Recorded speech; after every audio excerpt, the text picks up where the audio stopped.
Welcome back to Nerd It Here First. We've had a release of some really hot, exciting new indie video games this spring, which means it's time. Jesus, I'm sorry.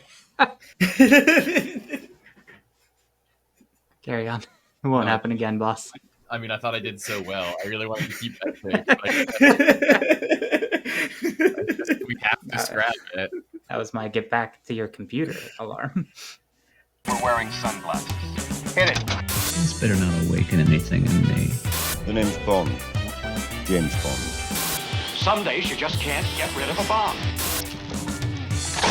I'm responsible for my own happiness. I can't even be responsible for my own breakfast.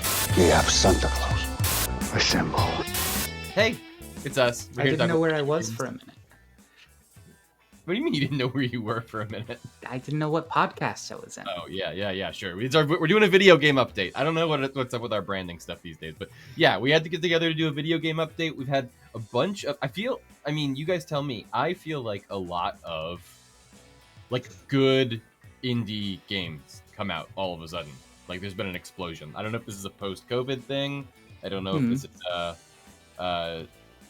there's another cause that maybe I'm not aware of, an industry, like a strike-related thing or something like that, but there's been so many games all of a sudden, is the point. Yeah, I agree.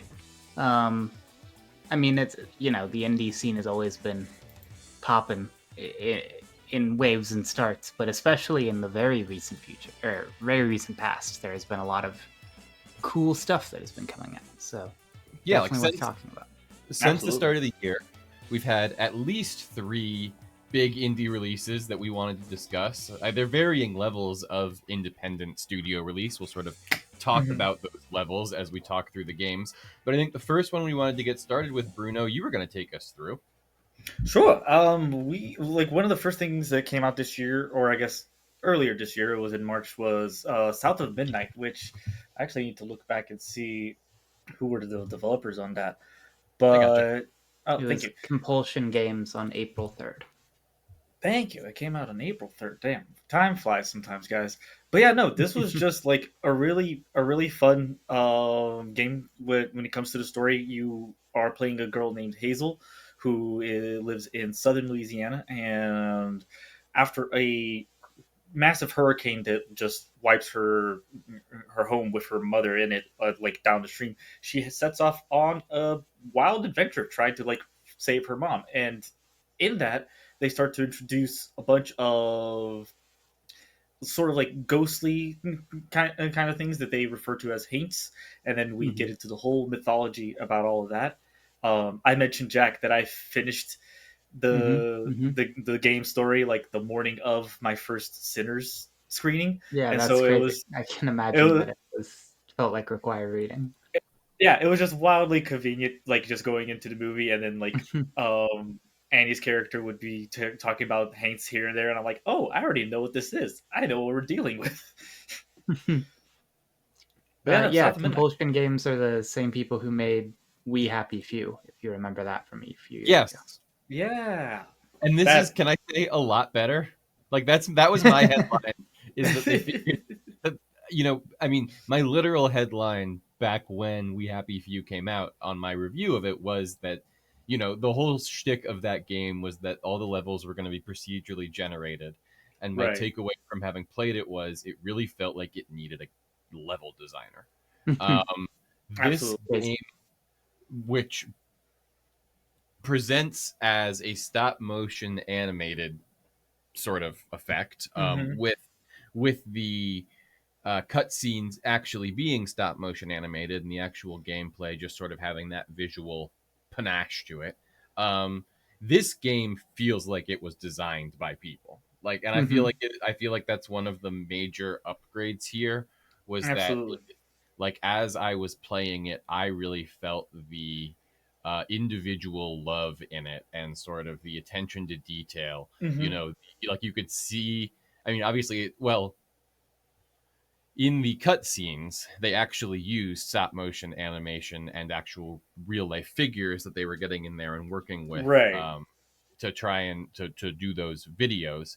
But you could see the reproduction of like each individual stitch and stuff on the game characters in the actual engine, and I just thought that that effect worked so well, and looked really really cool, and yeah, it was just streets ahead of where I felt like these guys were when they did We Happy Few. I think also the 3D models were based on scans of those figures, right?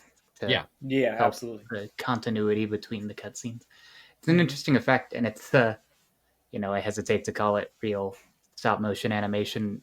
Obviously, the cutscenes, like you said, were, but then it's some of the in level scenes. It's just like an effect to try to make Right. it look like it, and it feels like, it doesn't have as much work, so it's not as valuable. But um, the style, it works really well. I do think it's pretty seamless in between the cutscenes and the actual gameplay, and Absolutely.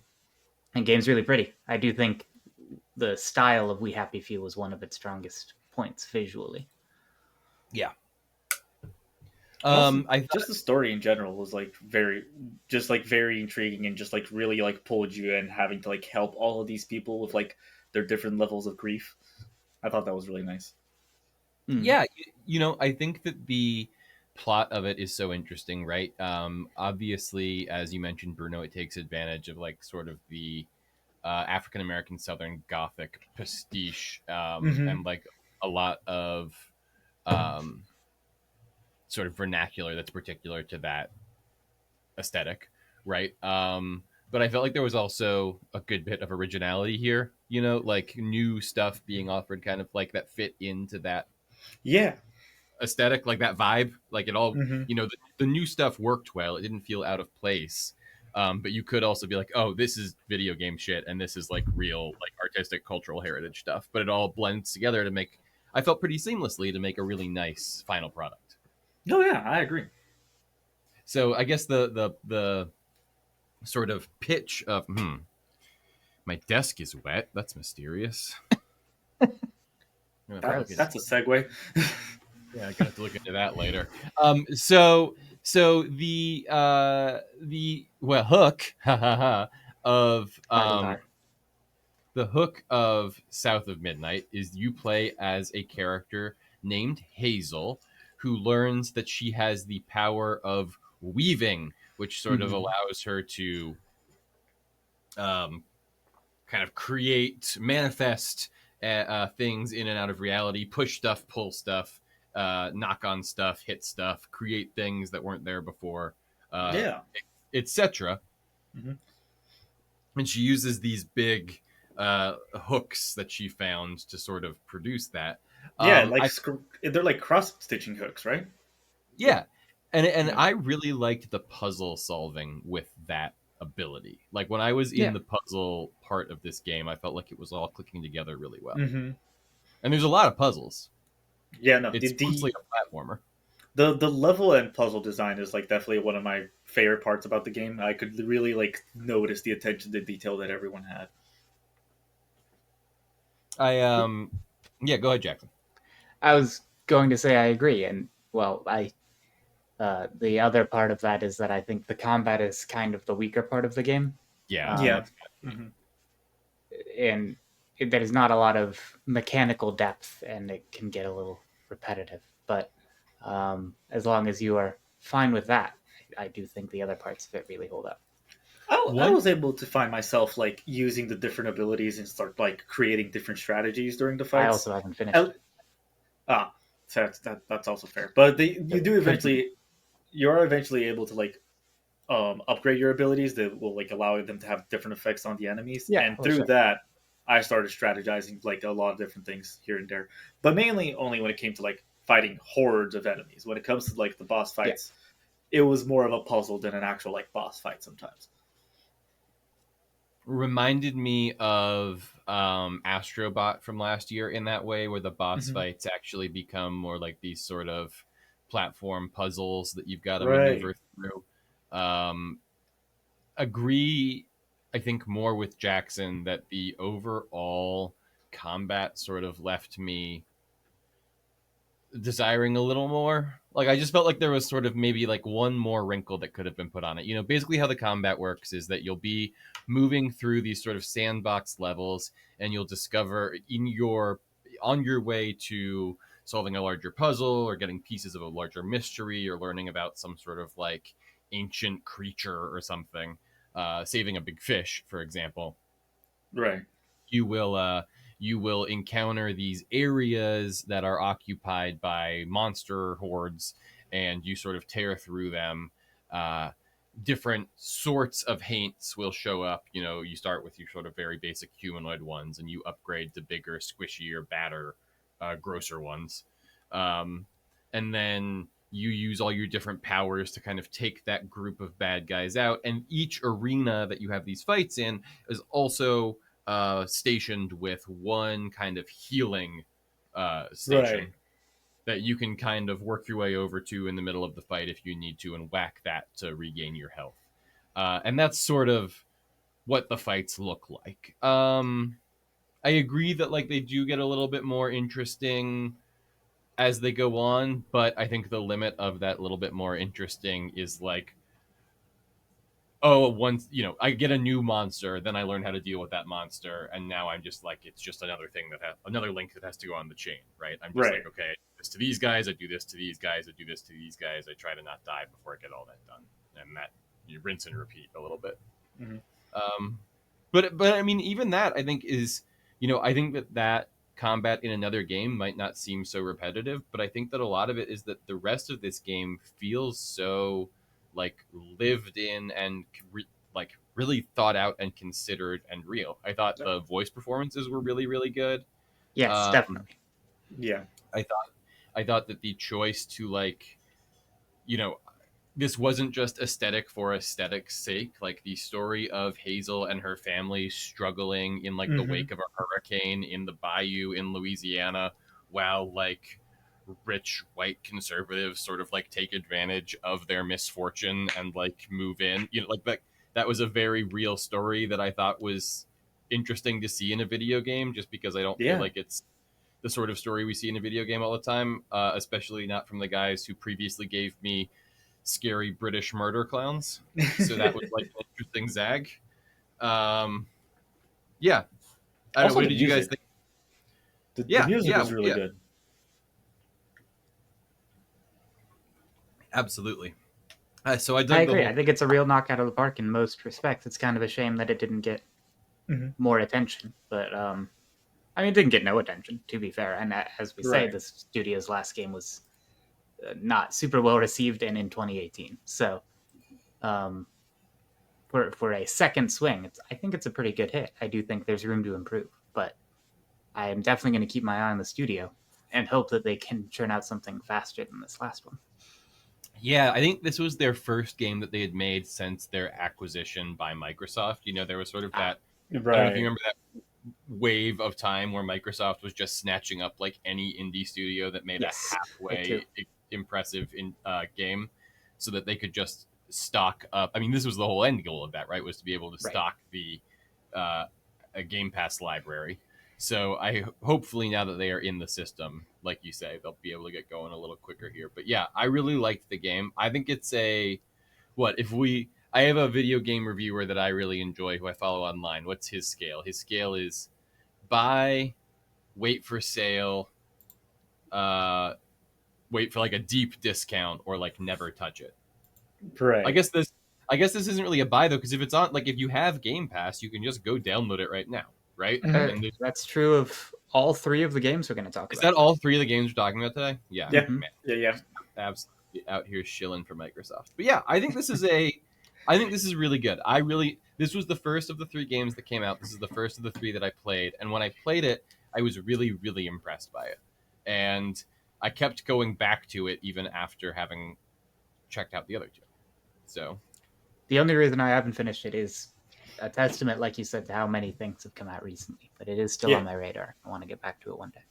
Absolutely. I pretty much plowed through it in like a couple weeks, but I enjoyed every minute of it. I could notice some bits here and there, especially like all the attention to detail in the level design. There was some stuff that like the programmers just never got to, but like that's perfectly fine. Like it's better to do more and be able to like get it all done rather than like leave stuff behind.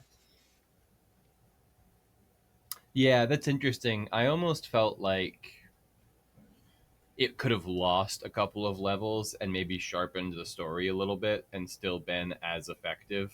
Mm-hmm. I don't necessarily want less video game, but I did feel like there was a certain, you know, you get into this loop where it's like you play the level, you uncover the mystery, you sort of meet the cryptid, and then like Right. this and then this experience sort of takes its place in the larger story of helping Hazel find her mother, right? Yeah. I could have maybe done that loop a couple fewer times. I get that. I get that. Yeah, but it was good. I liked it. Yeah. All right. Next up, I guess, is my offering to the table. So I wanted to introduce Blueprints. BLUE, next word PRINCE. Thank you for specifying. This It's is a pun, you see. it is just finished a, installing on my end. We're gonna get Bruno's live reaction. No, I'm kidding. it's a puzzling roguelike game. I think is probably a good way to describe it. Sort of based on and actually very influenced by the concept of mazes and really specifically, I don't know if anyone is familiar with the puzzle book Maze: Solve the World's Most Challenging Puzzle, which was a puzzle book written and illustrated by Christopher Manson. Um, and just if you it came out in 1987. For me, it's very visually like I saw that cover and I was like, oh god, I do remember that. It was funny to think of this game as based on that book, but apparently it is. And the plot of the game is, or sort of the shtick of the game, is that you play as a character who has inherited a mansion, and each day of the game you walk into the mansion, and you're greeted by 3 doors in the foyer. And when you open a door, a sort of a deck of cards shuffles up, and you are dealt 3 cards, each of which is a room. And you can pick which room is behind that door. And your mission is to discover the 47th room in this, pardon me, the 46th room in this 45-room mansion. And so there's a grid. It's a 5x9 grid that you'll fill in with 45. You would have been all confused if you had stuck with 47 now. Yeah. You'll fill in this 9x5 grid with different rooms, and there's one room all the way on the opposite end of the mansion that you're trying to get to sort of, lead you down the trail of this puzzle to discovering the secret room in this mansion. Jack, what would you add to that as sort of a... Yeah, I mean, it's sort of been like a joke about how difficult this game is to explain. But I do think there's sort of 2 perspectives on it. And the first is that it's like a board game. There's like a digital board game where there is like a board, like you said, is a 9x5 board. And you are being shuffled these random tiles, and you have to think about how you're laying the tiles out on the board to maximize your resource gain and to not trap yourself in a dead end, or to accomplish whatever puzzle the game has set before you. But that's the other thing. So then the other half of this game is like a traditional puzzle game, like Myst or like Obra Dinn, or Great like point. Outer Wilds, or any of these that you might have heard it compared to, where you have to find pieces of information that are sort of they've always been there and been sort of in front of you, but for some reason, either because you don't know what you're looking for or because you don't have the items that you need, you can't always access all of the information that you need. Yeah, so any given room that you walk into may have anywhere 3 to 7 clues in it or something. I would say literally every room in the game has a secret in it. Yeah. Of all really 45 of them. Yeah. And there's actually significantly more. There are, spoilers, there are many more rooms that you sort of unlock as you go. I think this game's fascinating, and I could talk about it for hours, because I really think those 2 ideas are in some ways kind of fundamentally conflicting with each other. Mm-hmm. Like, there are times in this game, it's not uncommon even, where you will have an idea for how to solve a puzzle, but you won't be able to execute on what you think your idea is because you won't like get the random shuffle of tiles that you need to figure out if your solution's correct. And then sometimes you're not even correct. Like a lot of the times your idea is wrong. And so you just wasted who knows how many hours of gameplay trying to set this up for I the was wrong idea. one of the questions that I had, because like I haven't played this game at all, is like if you get like a random set of tiles every time, or if you have like your own set of tiles that you like build upon, like a deck building game. There is a deck technically. You don't really get to see it really well. I mean, you can see everything that's in it. It's very Right. odd. You are given ways to adjust the randomness very, very slowly over the course of Gotcha. many hours of playing. You Yeah. get minute ways that you can influence what happens. So the more Okay. you play, the more intuitive a sense you get for like what the rooms you have are. Well, that too, definitely that also. You get And then better as- at playing the board game of it, and because there are a limited number that you can get, and sort of like once you've seen them, you sort of like get used to seeing them, and then Right. there are those additional ones that you sort of like get dealt in as you unlock different things or whatever. yeah, you can unlock new rooms, and I have found ways to get copies of certain tiles or to adjust how Yeah. often certain tiles show up or stuff like that. Nice. But boy, howdy does it take a while. This game takes much longer, I think, than you realize going into it. So this is the thing about this game that I would say is like its most, Jack, you sort of have, and we had talked about this offline before, like kind of your theory of the case against it, that it's sort of like self-defeating from the outset, just like in its kind of theory of the case of a game that There's one like tension in the central premise of what the game is. Yeah. We'll have a bad time. I think for me, the thing that is most like, so Bruno, this might not have even like have occurred to you as a thing that I said because it's sort of so commonplace, but when I started off explaining how like what the story of this game is, I mentioned that it's an everyday thing. And like every run of this game that you boot up, because it is a roguelike, right? You like Right. you'll exit out at the end of the day. Oh, we haven't mentioned this yet. You have a certain number of like steps, right? So like when you go from one room to the next, that's a step you've used. And Okay. you start off with like 50 steps, and again, like over the course of the game, you can find ways to upgrade how many steps you get, like how many you start with, and then if you eat, And for you can example, eat food in the house to get more. Yeah. And when you run out of steps, that's the end of your run, and that's your day over. And So then, then you're gonna, and at the next day, the mansion's gonna be different. So you And lose then- whatever you did that day. right, everything shuffles up, you lose all your progress, and you start back in the foyer with all the rooms reset. And it says day 2. Mm-hmm. And then the next time it says day 3, and then the next time it says day 4, and they don't know that is a decision that adds anything, and I honestly think it maybe is sort of No, it's to annoy you. yeah. Well, It's so that you're like on day 600 and something, and you're like, why haven't I finished? I mean, yet? I would. yeah. That's the thing is, I sort of think it's like it's another place where I'm like, this is not maybe a good decision, and like even if there's Jack and I were talking about like there are like famously games that like Cuphead we were talking about, like you get to that fountain at the end of Cuphead and it'll like show you how many times you've died, or like the Stanley Parable in the museum in that one ending will show you all these like game stats. Like that is sort of a thing developers will do to troll you, but to like put it at the beginning of every run, I think again and maybe this is part of because Jack, I would love you to kind of lead us through the story of the game, like Sure. which I feel like you have a much better understanding of, and maybe it is sort of related to the themes and story of the game, but it's just another thing that I'm like, it makes it hard for me to keep playing it. I just go like, oh, I suck. I think Figured it out by now. Maybe I think I'm it's just like something. intentionally used as like sort of like a challenge incentive. Like they want you get incentivized to try to like finish the game in as least amount of days as possible, and then when you finally figure out how to, and Jack, correct me if I'm wrong here, when you eventually figure out how to like beat through the whole game, you can sort of like do it like sort of like Outer Wilds and try to see if you can finish it all in one day, like start a new game and then see if you can do it all. There is a trophy you get for beating it in one day.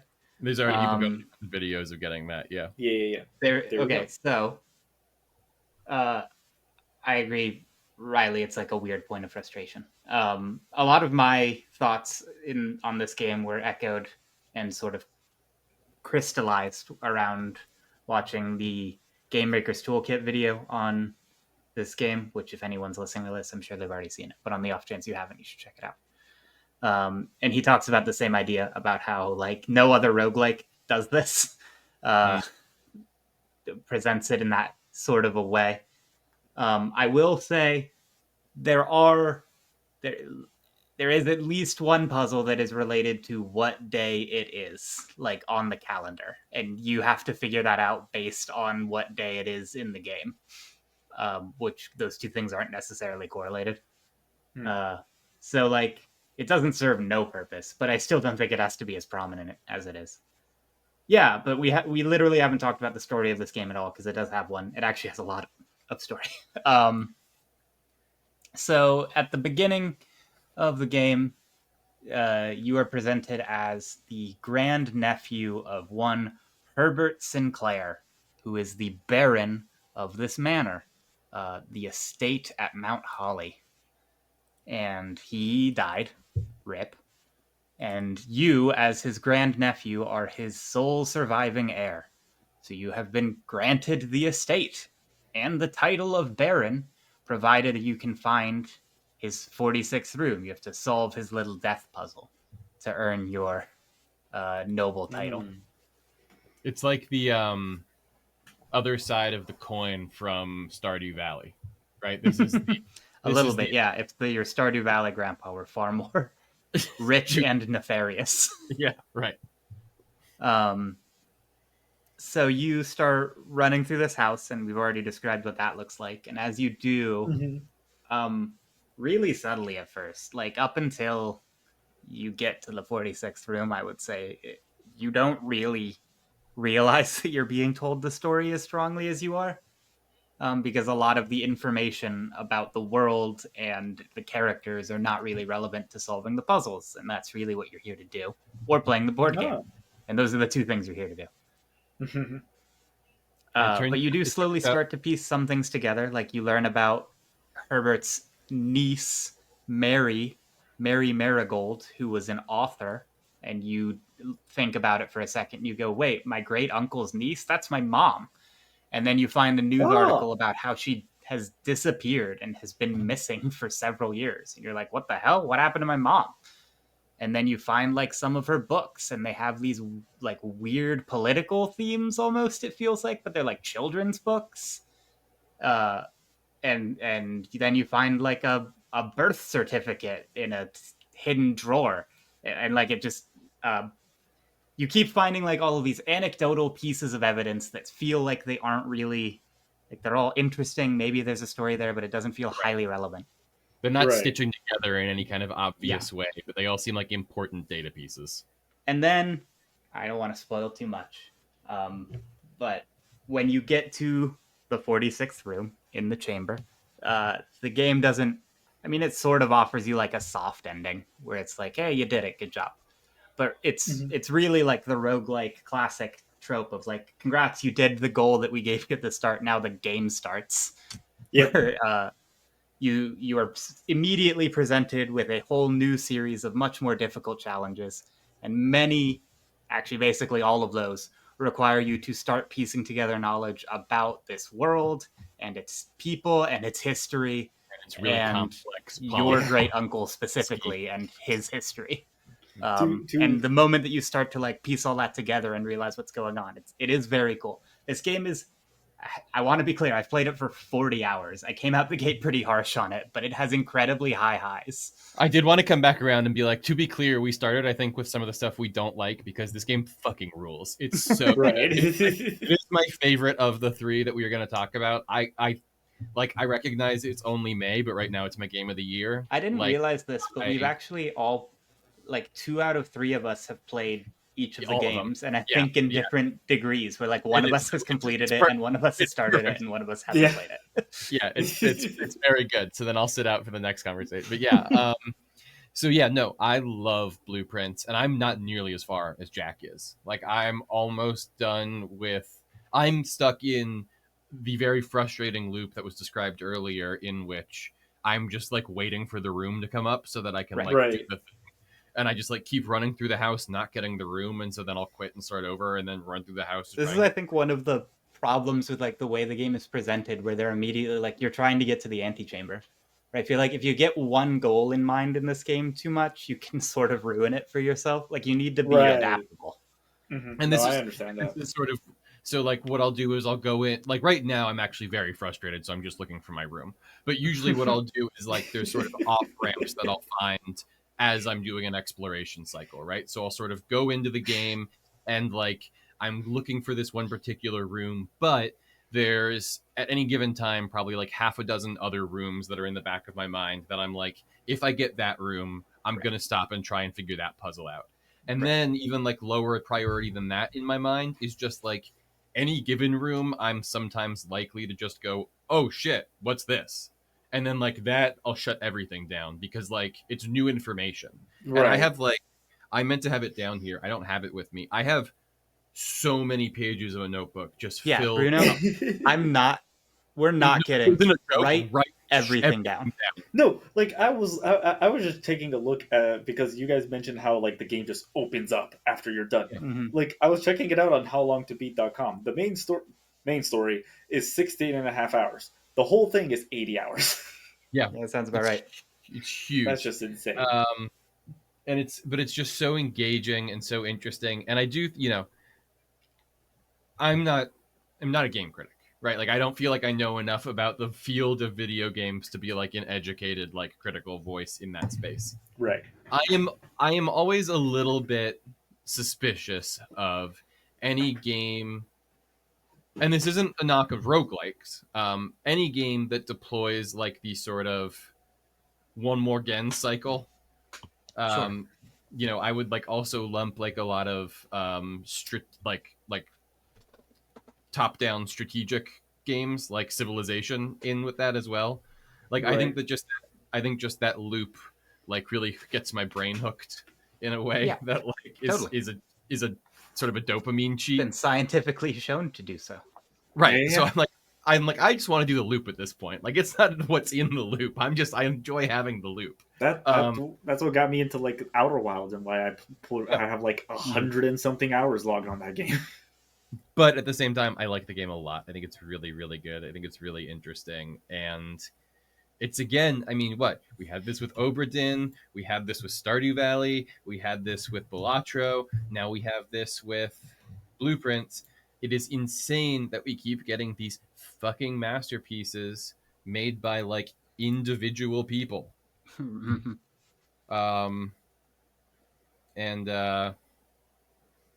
in this case, I think it's a team of a company that was founded by a team of two and has built up a little bit more over time. Still but, not like, enough people. Yeah. No, it's really good. Like I said, some incredibly high highs, and I must confess some low lows. But if you're willing to stick through it for the amount of time that it does ask of you, which is not insignificant, I think it's worthwhile. I would recommend it. Let me know your thoughts, Bruno. I'm excited. Oh, yeah. Me too. One thing at a As time. soon as I'm done, You're with already the busy next game with- we talk about. Yeah. Well, take it away, guys. This is the one yeah, I shall have we no transition? idea about. Yeah, go Yeah, for it. sure. Okie doke. So for the last game we're talking about, it's my turn, and I wanted to talk about the only game I've been playing for the past month, which is Expedition 33. Full title: Clair Obscure Expedition 33. I think it's fair to say, surprise hit out of France. Man, it felt like this was the only game anyone was talking about for a minute there. Yeah. If At least anyone still is sort of. I mean, it certainly still has some attention on it. I feel like with Doom releasing, it's at least not the newest That's so darling on the block. But for anyone who somehow managed to avoid it, Expedition 33 is a JRPG, or strangely Japanese RPG, made by the French studio Kepler Interactive. I've never been one for region locking types of art. I think anime can be made anywhere. it is just as fantastical as you would expect from any other JRPG, and it's just as much about killing God with your friends. The elevator pitch is the game is about a how to put it. It's like An a dark expedition. fantasy European setting where you're in like this weird fake version of Paris that has all these floaty rocks and a crazy droopy Eiffel Tower. And way off in the distance, there's a giant glowing number that when you start the game says 34. And you're like, that doesn't seem, did I buy the right game? And then over the course of the prologue, it is revealed that every year the number counts down. And if you are the age on the monument or older when it counts down, you get gommaged, which is the French word for erased, where you turn into dust and flower petals and disintegrate away. All As right. you can imagine from it being 34, people are pretty freaked out about this. And it's getting lower every year. So people send out expeditions every year to try to go figure out what's causing this and ideally put a stop to it. And you are a part of Expedition 33. It is so weird. Like, huge parts of this game are so dramatic and dark, and other parts are so silly and irreverent. Yeah. Which is exactly what I look for in my video games. Whenever I have an experience that's going to last for, 20 or 30 or 40 hours, I feel like if you only hit one emotional tone that entire time, it's going to get exhausting. And this game really, I think, does a really good job at balancing its narrative. I think its characters are really grounded, and its music is exceptional, and the gameplay is really fun. I could gush about it forever. But Bruno, you've been playing it for a little bit. What do you think? No, like I like just touching on like the whole difference in tones. It's funny because I noticed different inspirations of different Miyazakis here and there because like it's very dark and Yes, I know gloomy what you mean. like the Souls games, but then it's also very light and with a lot of levity like Studio Ghibli. So That's a really funny way to put it. it's it's a really fun game like overall, and the story like is just one of those things that just pulls you in with the world building and like the whole idea about the gourmage and fighting against it. And I usually have some struggle like connecting with characters, especially if it's a character that I don't get to like create and customize. But they did a really good job of hooking us into like the 4 to 5 main characters that we meet throughout the game, as well as like the dynamic between them. I really enjoyed like the whole like relationship building that you get to do. That is not romantic for once, which is like a breath of fresh air. Yeah, I agree. I think the characters really sell it. The setting, like I described, is so otherworldly and insane that I really think it risks being completely unrelatable. But the characters, I think, really ground it, and their reactions are really believable. Absolutely. To what is a pretty horrifying situation. You play as Gustav, who is played by Robert Pattinson. Not really, but that's who he looks like. Bruno and I disagree about this. It is just Charlie Cox's face, for fuck's sake. It's not. It's literally. First of all, it's literally not. He didn't do the mocap for it. Okay, I know he didn't do the mocap, but this is Unreal Engine 5, which introduced the whole technology of putting people's faces on models. I'm sure they used Charlie Cox's face. Supposed to look like Charlie Cox. But anyway, he is voiced by Charlie Cox, which is why Bruno's saying that, which is his first video game voice acting performance. I think he does pretty good. Yeah. I will say, having not played the game, there are a lot of pictures online of this character side by side Robert Pattinson in the lighthouse. I mean, I am definitely on the popular side of this debate. It's Charlie Cox, and the next up is James McAvoy. That's it. That one I agree with. He does look like him, but people don't know that guy as much. What's the combat like in this game? Because that's always the thing that turns me off. I feel like in like a JRPG, I didn't play a lot of them when I was a kid, and like the turn-based combat, I feel like kind of gets tiring after a while. I can understand why that's tiring to the point that this is my very first, like, aside from Pokemon, this is my very first, like, JRPG turn-based game. And I obviously, like, enjoyed it from the start. Like, I could see why it could be a drag, but once you start to figure out, like, the different abilities that people use and how they can interact with the abilities that other people use, like, you just, like, once again, as I mentioned earlier, you just start building strategies and you just start, like, enjoying yourself because it's cathartic just being able to, like, hit A, B, and C and, like, it's doing exactly what you want it to do. But Jack can probably touch on this more than me. Yeah. So it is a turn-based combat system. It is a lot like, it reminds me a bit of, I mean, it's mostly the UI, reminds me of Persona. Sort of, it's weird because in terms of gameplay, almost everything that this game offers has been done somewhere before. But I don't think it, like, I don't want that to sound like a knock on the game because I do think all of what it borrows is done really well and makes it more interesting. So there have been Sekiro comparisons. I think they're overblown, but the reason why is because the game features a parry system wherein you can Yep. dodge or parry attacks to avoid their damage. And in particular, I mean, both of them, the timing is surprisingly difficult. People have looked at the in-game files.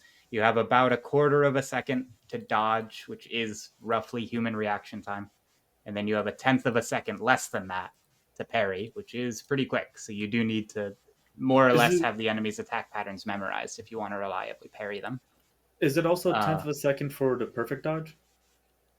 Yes, yeah. If you dodge Okay. and you get the timing close enough for a parry, it'll tell you that you got a perfect dodge, which is really nice because it lets you know if you actually have your timing good enough to try parrying. Exactly. Like that's the main strat that I've been using before parrying anything. Mm-hmm.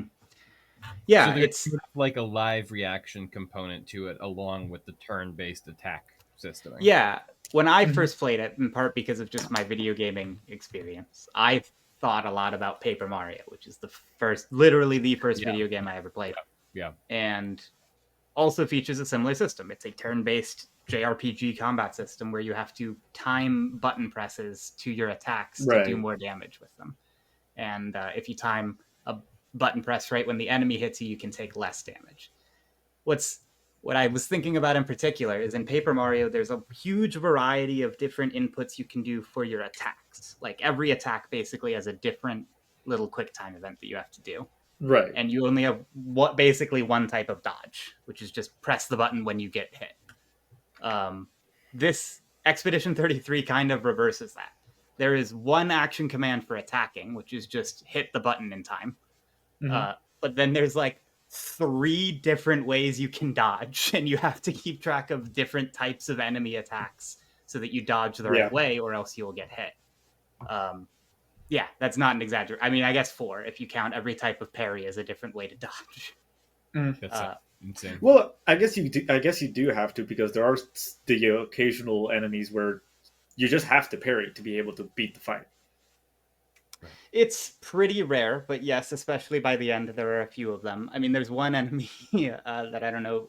You might have reached it by now, Bruno, that just attacks you in increasingly long combos, and you have to just dodge it every time, and you basically can't do any damage to it. And you're like, what am I supposed to do? And once you've dodged like 10 of its attacks and it's gotten to like 12 hits in a row, it just explodes. And you're like, oh, okay. I like those. Are there any like that? In Final Fantasy, like bosses you have to lose to, or bosses that you think you've beaten, and then they have like a third and fourth floor. Oh, there's definitely multiple phases for a few bosses. Yeah. I don't think there's any fights you intentionally or that you're supposed to lose. There were a couple that I thought. There were a couple that I thought we were supposed to intentionally lose, and I just like put the controller down and it just said expedition fail, and I was like, well, oh well. One thing I really like about this game is that you can have, if your main party dies, you can send in like the reserves. Like whoever you don't have in your party can go in and try to win the fight right at the end. It will be a smaller which team. I think is really cool. It really feels like a last stand. Yeah. Yeah. And there's a lot of cool things. One of the biggest mechanics in the game that took me a while to understand, and as I understand it, I haven't played it, but I've been told it's basically stolen from Final Fantasy IX, is as you use the equipment in different fights, in 4 fights, you unlock its sort of passive effect for any of your different characters. So you might have one that's like, whenever you burn someone, you apply twice as many burns as you normally would. And then once you've used that with someone in 4 fights, you can equip it to all of your characters. That specific mechanic is at least what I'm having the most trouble with. And this is not me knocking the game. It's just that I get overwhelmed and I'm like, I can't deal with this right now. It's a little complicated. It took me a second to figure out too. I did because I kept dying to a boss, and so I had to sit down and figure out what was going on here so I could actually do well enough to get past. I think I have triple-digit Lumina points that I still need to distribute.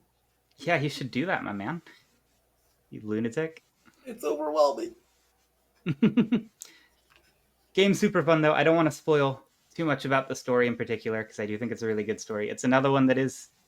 I mean, it's long because it's a JRPG, but it's not as long as some of them are. You know, it's not like Final Fantasy Rebirth. They think the main plot you can probably have done in like 30 hours.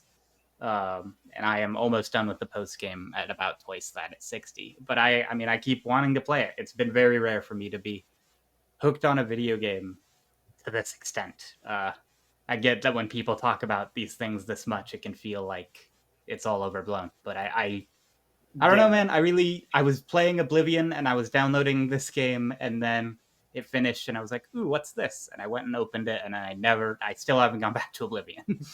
So I feel like that's a pretty good review.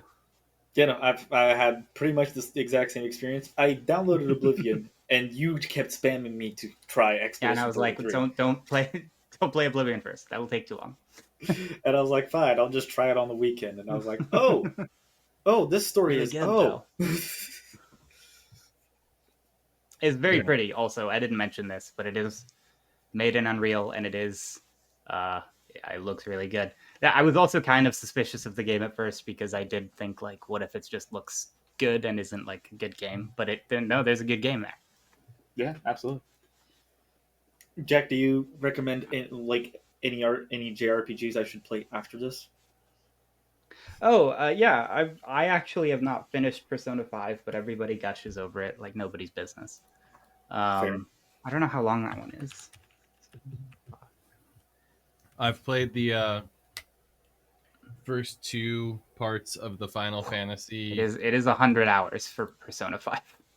Oof. Good to know. Good to know. No, yeah, the Persona games are no joke. Yeah, Final Fantasy VII, the first 2 parts of that remake, I thought were really, really engaging, Bruno. If you want a classic. Oh, yeah. I mean, I agree, parentheses, but I still think I like the original Final Fantasy more. Or Final Fantasy VII, I mean. Yeah, I should just play both. Or all 3, I guess. Yeah, the original's on Steam. Yes, yeah. No, you can find it. It's on Nintendo Switch, in fact. And the Final Fantasy re-releases of the old ones are pretty nice about, like, there are cheats to turn off random encounters or to speed up your movement speed, stuff like that. That can be annoying in some of these older games. Hell yeah. But yeah, I mean, I guess Rebirth, yeah, Rebirth is better than Remake. I really couldn't stand how stretched out Remake was. It really does take like the first 10 hours of Final Fantasy VII and makes it a 40-hour game, which frustrated me. But I think pacing works better in Rebirth. At least right now for you, how does 33 stack against those 2?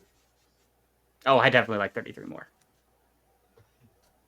That's pretty easy, to be honest. I mean, I am kind of jaded about the Final Fantasy VII remakes. It is my favorite Final Fantasy game, even. But I just think it's such a silly way to do this, and well, I have grievances about what I think they're doing with the plot, but we're not here to talk about this game. Jack says more like FRPG. Oh, French RPG. I was trying to tell my friend the other day that this was my first JRPG, and he goes, technically it's an FRPG, and I go, this is when I stop talking to you for the rest of the day. Also, I was going to make a joke earlier that Blueprints is a game about playing as the Oh, grandson of the guy who founds the JoJo Mart. Cool. But I completely no, that was good. You should Yeah. just cut that Nice, out and nice. put it in when we were talking about starting. Yeah. And then leave this part in, and everybody will be like, "Oh, that weird cut makes sense now." now I understand. Bruno, my real suggestion is again, it's an older game, but Chrono Trigger is maybe the number one competitor to be better JRPG than Clair Obscur. It's Okay. one of the best video games ever made. Chrono Trigger. Trigger's really, really good. I've heard a lot about it. I didn't know it was in like that genre. Yes, yeah. It's especially when you keep in mind that it came out in 1995. There's so much shit that's like, how the hell did they do this on the SNES? Hell yeah. This looks like my kind of stain. Yeah, I like this. It's the art again. This isn't what it's the artist who did what is it? Dragon Ball. Did that like, makes the sense. character art and stuff. That makes sense. All right, let's get out of here before this Yes, turns sorry. completely unhinged. This has been our indie video game update. Thanks so much for tuning in. We'll be back later in the week with an update on the news. And News. later on next week, we're You going to tried be to. we're going to start kicking off some lead up coverage to Superman and Fantastic Four. I'm going to make these goofballs watch the terrible 90s Fantastic Four movie that was never released. We're going to talk about some Superman comic book runs. We're going to talk about some Fantastic Four comic book runs. We got all sorts of crazy stuff coming up. So don't go anywhere. Make sure you subscribe. Head to the YouTube channel, youtube.com/nerdhearefirst. Head to the website, nihf.com. Find us on the socials at Nerd It Here First. And as always, don't forget to tune in next week to hear